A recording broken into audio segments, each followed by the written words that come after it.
Perhatian bagi warga yang akan dilewati tol Demak Tuban dihimbau untuk berhati-hati karena spekulan tanah sudah berkeliaran di Kabupaten Kudus untuk membeli tanah terdampak tol.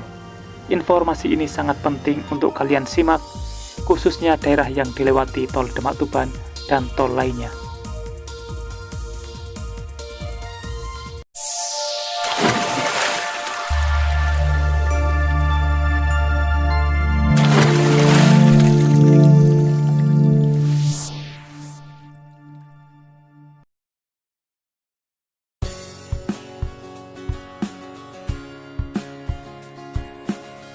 Assalamualaikum semuanya. Sepertinya kabar mengenai spekulan tanah ini sering saya ingatkan pada warga terdampak tol. Tujuannya supaya warga tidak dirugikan.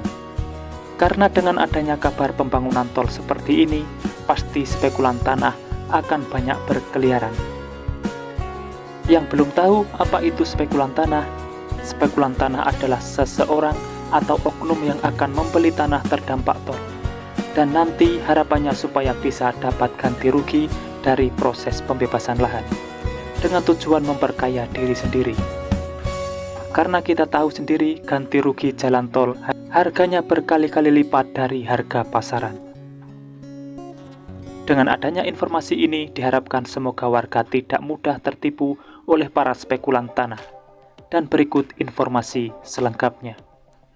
Seperti biasa, sebelum berlanjut ke pembahasan, dukung selalu channel ini untuk terus berkembang dengan cara subscribe dan nyalakan loncengnya, supaya kalian dapat mengikuti update terbaru pembangunan di Indonesia. Sejumlah spekulan tanah dilaporkan mulai berkeliaran ke sejumlah desa bakal lokasi pembangunan jalan tol Demak Tuban di Kecamatan Mejobo, Kabupaten Kudus, Jawa Tengah. Rata-rata dari para spekulan tanah itu ingin membeli sejumlah tanah di 3 desa yang rencananya terdampak tol, yakni Desa Temulus, Jojo, dan Kesambi. Dengan adanya kabar ini, Camat Mejobo Kabupaten Kudus, Aan Fitrianto membenarkan hal tersebut. Dia mengatakan, menurut laporan dari warga, ada sejumlah orang dari luar desa yang ingin membeli sejumlah bidang tanah di 3 desa tersebut dengan target lahan terdampak tol. Namun tidak ada warga yang mengiyakan penawaran pembelian tanah tersebut karena mengetahui akan maksudnya, yakni ingin membeli banyak tanah agar bisa mendapat ganti rugi tol. Untungnya sekarang warga di Kecamatan Mejobo sudah paham, jadi mereka tidak mau menjualnya untuk sementara aman dan tidak ada gejolak apa-apa di kalangan masyarakat. Dari pihak pemerintah kecamatan belum mengetahui lokasi pasti di mana bakal pembangunan rest area dan exit tol di Kecamatan Mejobo akan dibangun. Namun Camat Mejobo berharap pembangunan tidak berimbas pada sektor pertanian dan kondusivitas warga. Alasannya karena di Mejobo banyak area persawahan, jadi harapannya studi lingkungannya bisa dimatangkan agar dampak pembangunannya nanti jalan air masih ada. Jangan sampai tidak ada jalan air yang akhirnya menggenangi areal persawahan. Sebagai informasi, Kabupaten Kudus memang akan mendapat jatah exit tol di proyek pembangunan tol Demak Tuban. Selain itu, Kudus juga akan mendapat bagian pembangunan rest area tol juga. Dua pembangunan tersebut sesuai rencana akan dipusatkan di Kecamatan Mejobo. Pembangunan exit tol akan dilakukan di Desa Gulang, sementara pembangunan rest area ada di Desa Temulus. Hanya lokasi pastinya belum diberitahukan ke warga. Ini juga bertujuan supaya tidak diincar para spekulan tanah.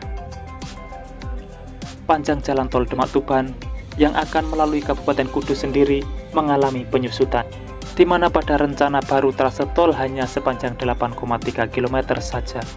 Sementara panjang jalan tol yang akan melalui Kudus pada rencana awal adalah sepanjang 15,8 km dari total panjang jalan tol, yakni 171,934 km. Dengan adanya kabar ini, sudah sangat sering saya himbaukan kepada para warga yang lahannya terdampak tol, baik itu tol apapun di Indonesia, supaya tidak terbujuk rayu para spekulan tanah.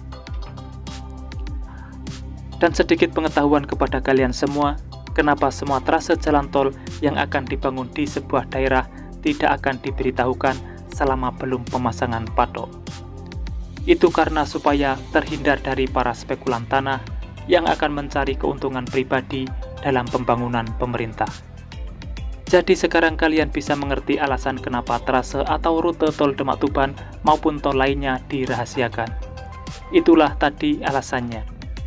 Saya sendiri di channel ini bukan hanya berbagi informasi mengenai pembangunan jalan tol, akan tetapi juga memberi pengetahuan mengenai mekanismenya, tahapannya, alur kerjanya, dan juga efek yang ditimbulkan, baik positif maupun negatifnya.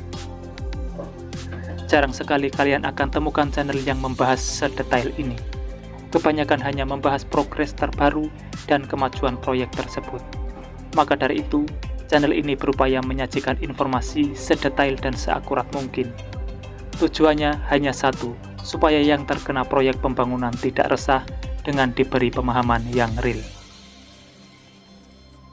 Itulah informasi yang bisa saya sampaikan, semoga sedikit banyak ada manfaatnya. Dan temukan informasi yang tidak mungkin kalian temukan di tempat lain, karena hanya di sini, informasi yang tidak dibahas akan saya bahas secara lengkap. Jadi pantau terus channel ini untuk mendapatkan jawaban dari apa yang kalian cari. Sudah saatnya saya undur diri dan wassalamualaikum warahmatullahi wabarakatuh. Sampai bertemu di video menarik selanjutnya.